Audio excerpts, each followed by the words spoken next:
This is me when I was 10 years old. I was watching something special, something magical even. It was unbelievable to me.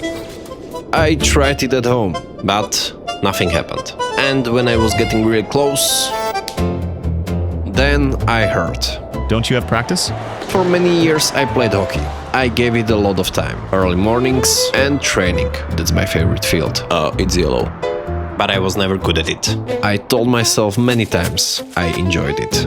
But I always knew something was off. And yet I kept training. And suddenly, I was 19. And I quit hockey. That thing I knew, at least on some level, was gone. I felt empty. One day a friend of mine forgot his camera. I picked it up, looked at it, just stared at it. And then I even filmed something. I always loved films, but making films? What kind of childish dream is that? So I started shooting. Not like that. I wrote, I directed, and I created. Creation was my drug, that kind that tasted the best. And the emptiness, it started turning into something that fulfilled me. The passion was unlike anything I have ever felt before. And they accepted me into film school. The first few years I was still burning, even won some prizes. And then after a few more years, I started overthinking, stress, endless discussions about filmmaking. Instead of creating, I started feeling something familiar, something I had felt before. I was losing myself, becoming emptier and emptier, and it was showing in my work. I stopped enjoying it and stopped believing in myself. I finished school, finally, and I was in a void.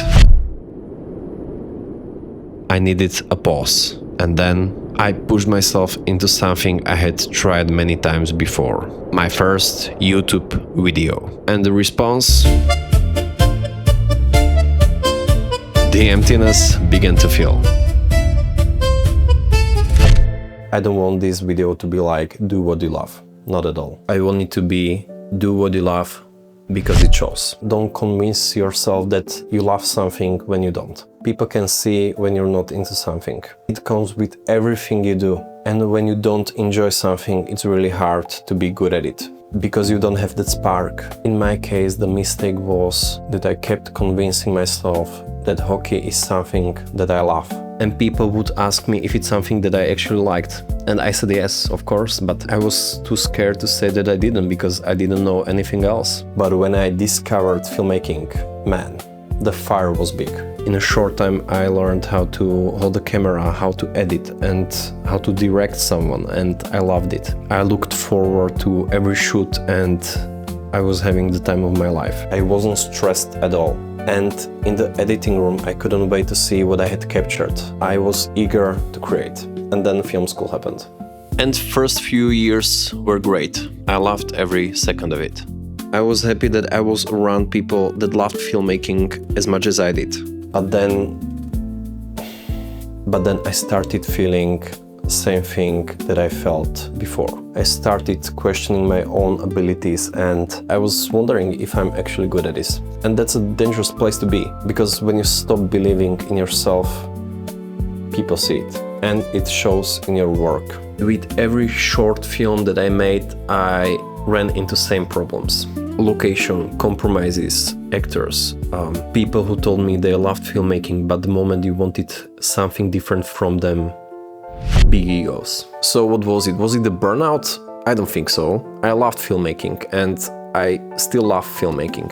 And I don't think it was a school either, because I had great relationships with my colleagues, my teachers and professors. I think it was more that I had been standing still for too long, doing the same thing for too long.